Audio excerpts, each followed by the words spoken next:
ny mofinaina isan'andro atolotry ny mpitandrina rakotina valina maoly.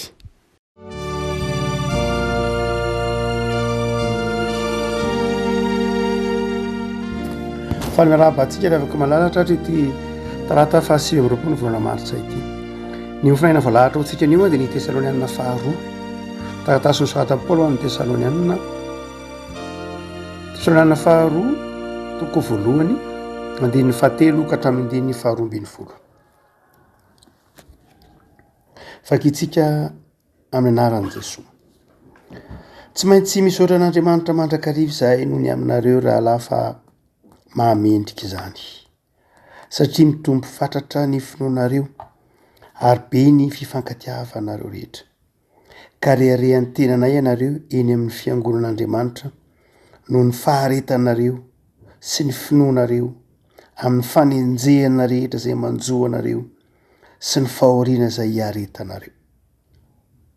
Famantarana ny fitsarana marin'Andriamanitra izany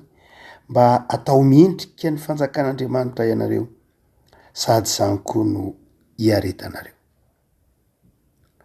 Fa zavatra marina amin'Andriamanitra ny hamaly fahoriana izay mampahory anareo ary ny hanome fitsarana anareo izay hampahoriana kosa mba amin'ny tenanay raha iseho Jesosy Tompo avy any an-danitra mba amin'ny anjelin'ny heriny any afo midedadeda hamaly izay tsy mahalala an'Andriamanitra sy izay tsy manaiky ny filazantsaran'i Jesosy Tompontsika dia olona izay hiara-ny famaliana marina dia fahaverezana mandrakizay avy amin'ny fanatrehan'ny Tompo sy ny voninahitry ny heriny raha tonga izy mba hankalazana eo amin'ny olo masiny sy igagana eo amin'izay rehetra mino amin'izany andro izany satria ninona ny fanambarana taminareo. Ary izany no angatahanay mandrakarivany aminareo mba ataon'Andriamanitsika ho miendrika ny fiantsoana ianareo ary ho tanterahiny amin'ny hery sy ny fankasitrahana tsara rehetra sy ny asan'ny finoana mba hankalazaina ao aminareo ny anaran'i Jesosy Tompontsika ary ianareo ao aminy kosa araka ny fahasoavan'Andriamanitra sy Jesosy Kristy Tompo. Ray masino manamasinana ny fahamarinana ny teninao ny fahamarinana. Amen. Kristianina miendrika ny fiantsoana. Andininy faha 1:10 ary izany no angatahany mandrakarivany aminareo mba ataon'Andriamanitsika ho miendrika ny fiantsoana ianareo. Amin'ny andininy fahatelo tsy maintsy misaotra an'Andriamanitra mandrakariva izay noho ny aminareo raha lafa mahamendrika izany.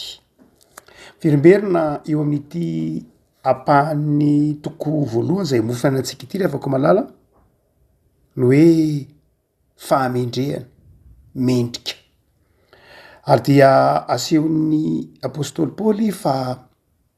ny mpino dia tokony ho mendrika ny fiantsoana, ny mahampino na ny mahafiangonana dia antson'Andriamanitra ary satria antson'Andriamanitra dia tokony mandeha mendrika izany antson'Andriamanitra izany ny mpino na ny fiangonana. Misy toetra roa asehon'ny Paoly ry havako amaritana an'izany hoe kristianina mendrika na mandeha mendrika ny fiantsoana izany. Hitantsika amin'ny andininy voalohany toy izy manao hoe mitombo fatratra ny finoanareo ary be ny fifankatiavanareo rehetra.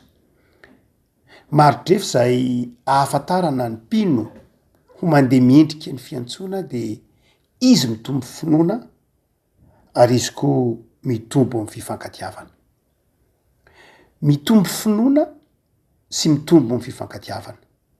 Ny kristianina ry havako malala mandeha mendrika ny fiantsoana dia mandrakariva heverin'ny olona fa amin'ny lafiny moraly ihany hoe tsara fitondran-tena, manao adidy, mahafoy, mety be dia be ny amaritan'ny mpino ny amaritantsika ny hoe olona mandeha mendrika ny fiantsoana amin'ny lafiny moraly tsy diso loatra izany hoe aza ny kristianina mendrika ny fiantsoana izany dia izao tsara fitondran-tena tsy dikevitra izany tsy mamilava tsy hoe sanatria mpikasy tanan'olona na mpanalabaraka olona na mpandrava vananan'olona tsy izany fantatsika fa amin'ny lafiny moraly izany zay tokony hamantarana ny mpino mihitsy. Fa manome famaritana hafa mihitsy Paoly eto ny hoe zany kristianina mandeha miendrika ny fiantsony zany de mitombo amin'ny finoana izy tsy hoe miny fotsiny fa mitombo amin'ny finoana izy ary mitombo koa amin'ny fifankatiavana marodrefy mifamendro ry avako malala ny hoe mitombo amin'ny finoana de enao ny mahafantatra tsy mahadrefy hita maso tsy zavatra hita maso tsy azon'ny olona refesina ny fitombon'ny finoanao enao sy ny tompo ihany ny mahafantatra hoe mitombo zany finoanao zany sa tsy mitombo paoly zany de manazava manao hoe ny mahadrefy voalohany amataranao hoe mandeha mendrika ny fiantsona anao de ny fifandraisanao amin'andriamanitra mitombo amin'ny finoana ve enao anao rery zay fa ny faharoa de zao mandeha amin'ny fifankatiavana ve enao mitombo ve ny fifankatiavana ao anatinao na ny fiarahanao amin'ny manodidina anao ny fiarahanao amin'ny namanao mitombo ve zany hoe ndray marodrefy na famantarana tsy hita maso ny finoana any anatinao iny enao sy andriamanitra fa ny fifankatiavana kosa de marodrefy hita maso hitan'ny olona tsapan'ny olona ary tsapanao koa aza vao volana vitsivitsike zay rehefa ko malala namerina nyjery lay oronan-tsary malaza vao nandeha tsela tamin'ny fahitalavitra lay oronan-tsary malaza mivoaka tamin'ny 7 efa ela ihany zany efa zany 5 taona lasa zany lay oronan-tsary malaza hoe Titanic fatatsika ny lalaoviny lay mpilalao sarymetsika malaza Leonardo DiCaprio sy Kate Winslet izy dany no lalao azy tao anatin'lay oronan-tsary nampalahelo ny fiafarany lay tantara lay sambo lava de lava lehibe mihaja moderna mahatratra 300 metatra latsaka kely ny alavany izy sambo vita tsara indrindra tamin'ny fotoanandro fa rehefa noady adiko re afako malala lay tantara lasa neritreritra tokoa hoe tena mitombona tokoa ve lay tantara ny tantaraina arak'lay oronan-tsary mazava ho azy tsara le tantara inoko fa ny maro amitsika de nahita satria efa ela tantara efa 5 taona lasa na la hira nampiaingona azy fotsiny any ary de efa mahafinaritra lay mélodie any Céline Dion tam'lay hira hoe tsy tsahatra hitempo ny foko zay moa izy raha tika miteny malagasy fa rehefa nandinika lay tantara de tsy de tena ohatra n'iny loatra ny zavanitranga moa zany iny tao anatin'lay Titanic fa rehefa nandinika lay tohin'lay tantara lay zavatra nandidina lay tantara ny vokatr'lay tantara de lasa neritreritra mihitsy le avako malala ary mamperitreritra raha mamaky itony soratry ny apôstôly Paoly tony manao hoe kristianina mpino mendrika na mandeha miendrika mitombo amin'ny finoana mandeha araka ny fiantsona de mitombo amin'ny fifankatiavana raha toa ka jerena de misy karazan'olona telo nanodidina an'lay tantarany Titanic tsy lay tao anatiny loatra fa lay tetotsika hoe lay sambo karazan'olona telo de zao lay Titanic zany lay kapiteny sambo Titanic antsoina hoe Edward Smith no kapitenyn'lay sambo tam'teny tsy azy tam'lay oronan-tsary moa fa tena tam'lay tantara manontolo mihitsy am'lay namoronana azy olona tena fitantara de olona kapiteny tsambo zay mbola tsy nanao fahadisoana mihitsy na commandant moa lazana azy fa tsy hoe kapiteny ihany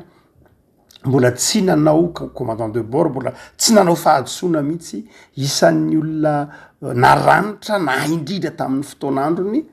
saingy zao rehefa ko malala ireo mpiara-miasa aminy dia tsy de ampy traikefa loatra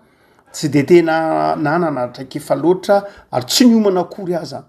hoe isy hoe ho rendrika ny sambo lehibe takan'io zay isan'ny sambo namiratra indrindra ve ho rendrika tsy rendrika tamin'ny taona 2017 zany hoe 7 taona lasa zany any amin'ny 10 taona volana aprily mihitsy volana aprily zay tahaka manakaikaiky zao zany 7 aprily 2017 no rendrika le sambo fa hoentina makalesona rehavako malala de zao ntantaran'lay kapiteny lay commandant zany Edward Smith otsika teo izay matoky tena loatra natoko tena loatra ary izay mihitsy no fanamariany fanady adiana rehetra natoko tena loatra natoko tena noho ny fahaizana natoko tena noho ny fahazarana ary tsy nahita mihitsy ataontsika hoe tsy fahombiazana tam'izay rehetra natao namiratra tamin'ny zay rehetra natao fa tsy nahita fahombiazana mihitsy ary betsaka le avako malala ny mpino na ny kristianina mety ho tahaka zany na matoko tena ndraindray tsy ampy tsy fahombiazana kaba mety mahafafa be ny tenantsika hoana koa zany tsy ampy tsy fahombiazana raha avako malala matetika inge ny mpanompon'Andriamanitra ny mpanompon'Andriamanitra mitombo amin'ny finoana inge mandrakariva de izao nandalo fizahantsoetra ny fizahantsoetra inge manefenao amin'ny fitombona amin'ny finoana ary io matetika fa merimberitsika ny hoe tsy ny olona tsy manao fahadisoana akory inge ny tsara indrindra fa ny olona nanao fahadisoana fa niarina fa niezaka fa namboatra ny fiainany fa nanitsy ny fomba fiasany tahaka andry Petera tahaka andry Paoly tahaka andry Abrahama tahaka andry Davida dia nianatra tao anatiny tsy fahombiazana tsy de zay loatra reto ataontsika hoe équipage-ny reto tompon'andraikitra tao anatiny Titanic reto tsy nianatra tao anatiny tsy fahombiazana tsy nahita tsy fahombiazana namiratra tao anatiny fahombiazana fotsiny ihany kanjo rehefa tody zavatsarotra de izao tsy nahavaolana mihitsy ny korotana nareo ataontsika hoe laka kely famonjena aina aza dia lo salopy kely isan-karazany de tsy voalamina ny mpandeha misy tsy feno akory misy feno loatra misy tsy nampiasaina tsy raha tsy tsara omana natoko tena de tsy tsara omana betsaka ny kristianina ry avako malala ny tsy mitombo amin'ny finoana satria matoko tena miasa amin'ny herin'ny tena miasa amin'ny hoe za mpino za kristianina de mandeha ho azy tsy manaiky hianatra tsy mamola tena hiatrika ny zavatsarotra ady rehefa todo ny zavatsarotra de menjera kristianina mandeha amin'ny fiantsona de zao kristianina vonina hiatrika ny zavatsarotra ka mampiasa ny finoana mitombo amin'ny finoana mianatra mitombo ao anatin'izay mety ho zavatsarotra sy lalofana nampalahelo moa ny toy ny tantara fa dia 500 ny olona maty tao anatin'ny fotoana fohy fotsiny marina loatra fa ny salopy rehetra kory tsy ampy avonjy ireo olona 204 tao anatin'ny Titanika tamin'ny fotoanandro fa izao betsaka ny tokony mbola azo novonjena tsy ho 700 fotsiny fa tokony mihoatra zany fa ny zavatra tiako hitarina saitsika rehefa malala de izao karazan'olona faharoa tamin'ny orona tsara io na ny maromaro kotsy le orona tsara fa le zavanitranga tamin'ny alina iny ka nazavana aminao ny tiany polytenenina ny hoe mandeha miendrika ny fiantsona de nisy sambo anankiray tsy lavitra any Titanic izay natao hoe sambo lehibe anankiray californiana ity dia raha tsy diso sambo mpitondra coton dia nahita tsara izy zany alina io moa zany any amin'ny 20 alina noany no rendrika i Titanic nandefa antso famantarana izy ho an'izay sambo rehetra mba manodidina azy mba mila vonjy naharay tsara ny antso ny Titanic ny sambo californiana fa izao no nitranga lay kapiteny sambo Stanley Lord ny kapiteny lay commandant moa zany ny californiana naharay tsara lay antsony naharay tsara ny antsony ilay sambo rendrika izany ho rendrika saingy zao tsy nanaitra azy loatra lay antso izy manao hoe ngamba mety manao antsony manodidina fotsiny izy dia nahita lay satria rehefa nahita lay vongan-dranomandry be de be teny ambony-dranomasina ny californiana de nijanona izy eo amin'ny fitora sasany eo nijanona izy zany dia izy kosa natazana ny Titanic iny fa mandeha ny lohany de kanjony nijanona de Titanic nijanona de nevery manao hoe ngamba nijanona ohatra atsika koa izy fa tsy nehitrety mihitsy hoe nidona tamin'ny vongan-dranomandry izy de iletika fa dia tsy taitra izy raha tsolona de karazan'olona mailo loatra ity kapiteny ity na ity mpitary ity commandant tsony hoe Stanley Lord ity ny olona mitombo amin'ny finoana avako malala de tsy de olona ataotsika hoe mailo loatra tahaka zany indraindray olona mailo loatra olona manao saode olona tonga de nijanona izy ary tsy namonjy akory any Titanic izy tsy nanaitra azy akory maty ny jiro izy manao hoe efa lasa lavitra izy ngambana de miadana ihany izy tsy nanaitra azy mihitsy ary mandra-pahafatiny de noenjehan'ny olona izy satria tsy namonjy ity sambo ity mandra-pahafatiny dia nysoratan'ny olona tao anaty tantara mihitsy hoe kapiteny tsambo na commandant tsambo tsy mendrika otsika manao hoe ny olona mitombo amin'ny finoana de olona sahy mandray andraikitra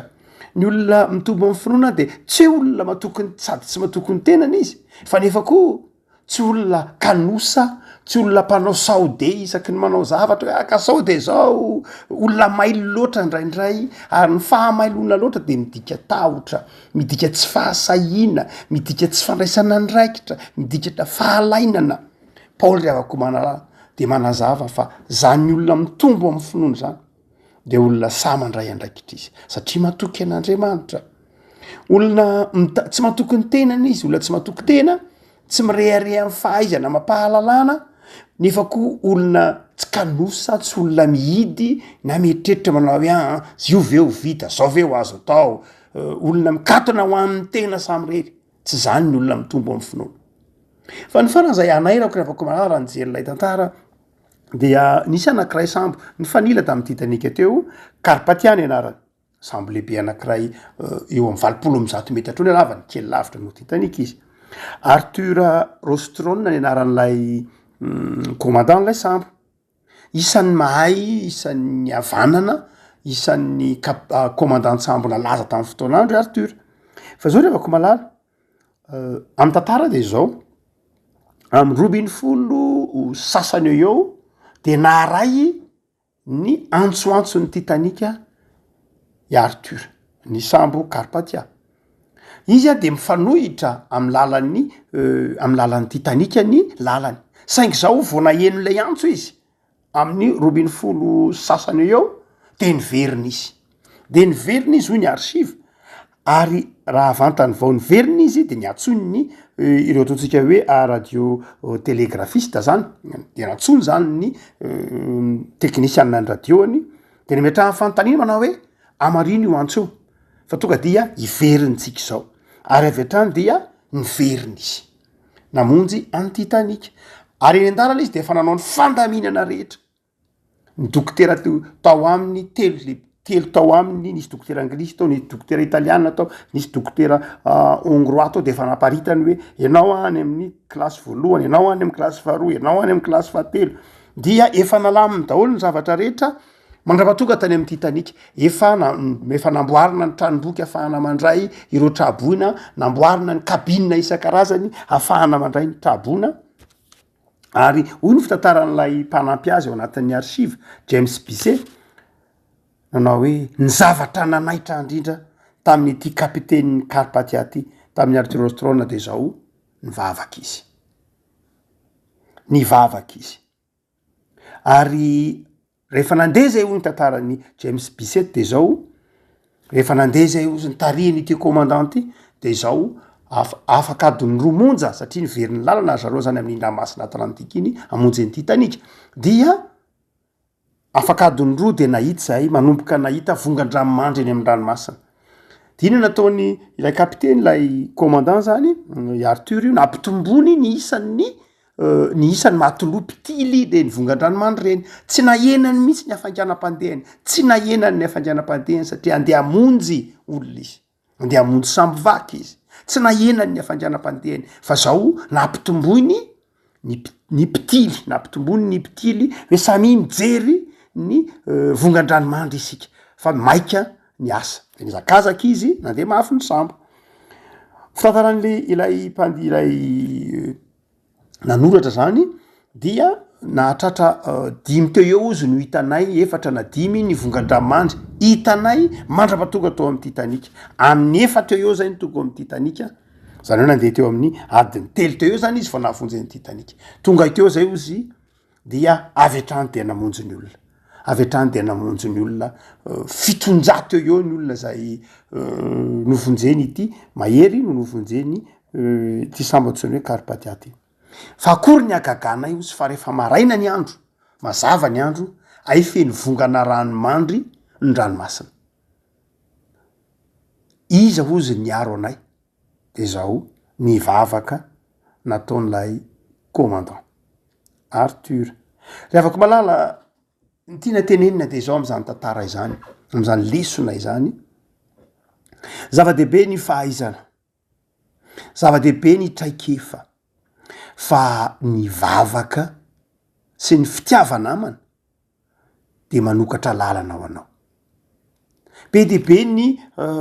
vongan-dranomanitra miparitaka teny amoron-dranomasina, fa ny fanazavany ity nanoratra ity ty tantara ity zany tamin'ny enquête natao, tamin'ny fanadidina natao de izy manao hoe be dehibe tokoa ny vongan-dranomanitra, fa tsy nidona tamin'ny vongan-dranomanitra zay na de nandeha mafy aza, ary betsaka tamin'ireo vongan-dranomanitra zay hitanay ny tsy hitanay satria andeha amonjy ilay izy Titanica ny Karpathia, fa zao tsy nidona tamin'ireny zahay, tsy nidona tamin'ireny zahay satria ny vavaka. Mety mietretsika hoe ahoana moa zany, eny mety ny 5 hitanay ozy, fa rehefa nandeha teny am-pandehanana zahay mihoatra ny 5 de magaga ny tsy nidonantsika tamin'ireny, satria ny fanazavana zay teneniny ny reto mpanoratra teny hoe tamin'ny enquête teny hoe ny vavaka. Afaka malala rehefa etan'ny fitiavanamana isika, rehefa etan'ny finoana isika de izao mazava ny lalana. Ny olona manaiky hotarian'ny finoana sy ny fitiavanamana, ny olona manaiky hotarian'ny finoana sy ny fitiavana ny hafa re afaka malala de afaka mahavita misedra ny sarotra izy. Hotsika manao hoe ny tenin'Andriamanitra zay mazava tenenin'ny Paoly eto teny hoe aoka ianareo andeha miendrika ny fiantsoana, ary mandeha miendrika ny fiantsoana ianareo de aoka hitombo amin'ny finoana. Ny olona mitombo amin'ny finoana le avako malala de zao olona mijoro manao zay zavatra ny rasana aminy, tsy mametra-panontaniana ny aminy hoe ahoana ny avitanany ity tak'izay nataon'ireo ny commandant Samp tao amin'ny Californiana na natoko tena tahaka ny tao amin'ireo tao amin'ny Titanica, fa olona mahatsiaro hoe tsy maintsy mandeha any io, tsy maintsy mijoro satria miandry any hafa, satria miaraka amiko Andriamanitra, satria irahin'Andriamanitra. Fa ny vao avako malala ny olona zay ataontsika koa hoe mitombo amin'ny finoana mandeha mendrika ny fiantsoana de tsy maintsy olona manana fitiavanamana izy. Afaka malala am'izao andro enatsika zao de betsaka ny kristianina hitantsika tsy mandeha mendrika ny fiantsoana. Ary ndraindray ara misy meritreritra mandrakariva hoe ny maha-kristianina dia tsy fiantsoana fa zavatra lovana. Eny tokoa ry havako malala, tonga kristianina isika satria noentin'ny ray aman-drenitsika natao batisa, mazava ho azy. Fa antsoin'Andriamanitra fa merimberitsika izany, fitiavan'Andriamanitra ny maha-kristianina atsika, fitiavan'Andriamanitra mahatonga atsika mpino. Fa izao ry havako, mitombo amin'ny finoana ve ianao? Ahoana ny lalana mahatonga anao hitombo amin'ny finoana? De tenenin'ny Paoly io, ny zavatsarotra, ny fahoriana, izy manao hoe ny faharetanareo sy ny finoana anareo amin'ny fanenjehana manjoa anareo, ny fahoriana zay hiaretanareo. De afaka malala ny olona mitombo amin'ny finoana de zao olona manaiky tefen'ny zavatsarotra izy, olona manaiky tefen'ny zavatra iainana isan'andro izy, tsy menimenin-dava, tsy mpitarain-dava, tsy olona miaro tena ka mihidy ematrano fa tsy von'ny fanerasera, olona fa ny olona mitombo amin'ny finoana de olona mijoro miatrika manaiky fa Andriamanitra dia tsy mampitondra zavatra tsy zaka, manaiky fa ny zavatra rehetra de ataon'Andriamanitra miara-miasa aso, manaiky fa na de zavatra mety ho manahirana indrindra ary de mety ho tonga zavatra mahafinaritra rehefa eo Andriamanitra. Zany ny olona afaka mitombo amin'ny finoana. Ny olona afaka mitombo amin'ny finoana de olona manaiky fa tsy hanary azy mihitsy Andriamanitra. Ny olona mitombo amin'ny finoana de olona resy lahatra fa marina aminy tenin'ny Jesosy manao hoe momba anareo mandrakariva, ary de afaka handroso amin'izay zavatra tian'Andriamanitra mpanaovina azy. fa tsy zay ihany mandeha mendrika ny fiantsona atsika teo fa ny olona manaiky koa ifankaty ny fiangonana mandeha mendrika ny fiantsonana no fianakaviana mandeha mendrika ny fiantsona de olona mifankaty mahay mifamely izy mahay mifampitsimbiny izy tahaka ny nataon'lay commandant sambo carpatia nyverina nge izy nahafo izy fatany tsara zao ny risika ny zavatra miandry azy fa izao natao no zava-dehibe ny fitiavanamana natao ho zava-dehibe milaina amonjy ny hafa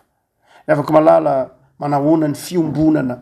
manahoana ny fifankatiavana am'izao andro sarotra eto anivon'ny firenena izao move marina amitsika ny hoe pino mahay mifamonjy pino mifankaty pino mahay mifamela pino mahay mifandray raha toa ka ao anatsika zany toe-pana zany de zay ny antsoina hoe pino mandeha araka ny fiantsona afaka malala am'izao vanim-potoana sarotra izao de irina mba ny fiangonana sy mitsiraray avy andeha araka ny fiantsona hitombo finoana ary hitombo fifankatiavana ivavakasika tompo misaotra anao zahay fa Andriamanitra be famindram-po ianao tianao ny andehananay araka ny fiantsona de ny anananay finoana hitombon'ny finoana ary andehananay amin'ny fitiavanamana sy ny fitiavana ny mpiarabelona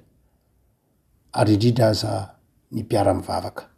ny mpiara-manompo aminay tompo amboary izahay mba andeha miendrika ny fiantsona ny fahatokisa-tenanay loatra mampanadino anay anao Andriamanitra ny fiheveran-tenanay ho feno mahatonga anay tsy manaiky ny hidiranao amponay ny tahotry ny androso ty anatinay ny hakelizan'ny finoanay de mahatonga anay tsy samijoro tsy mandray andraikitra ary tsy taitra eo anoloan'ny fahorian'ny namanay tompo mampianatra anay ianao ankehitriny fa tokony andeha araka ny fiantsony zahay hijoro ny fahatokinanao Andriamanitra mihoatra no zany hifankaty hitodika hijery ireo mila vonjy hitodika hijery ireo mandalo zavatsarotra tompo vangio ny fiangonanao mba andeha araka zay antso ny antsonao azy ho fiangonana velon'ny finoana ho fiangonana ty fiombonana sy fifankatiavana ho fianakaviana mandeha araka ny finoana sy ny fahatokinanao Andriamanitra ary ho fianakaviana miombinaina de jereo ny tanindrazanay jereo ny firenenay jereo amin'ny famindramponao hitombo ny finoan'ny firenena hitombo ny finoan'ny fiangonana hitombo ny finoan'ny isan-tokantrano ary anjaka ny fifankatiavana misaotra Jesosy noho ny famindramponao amen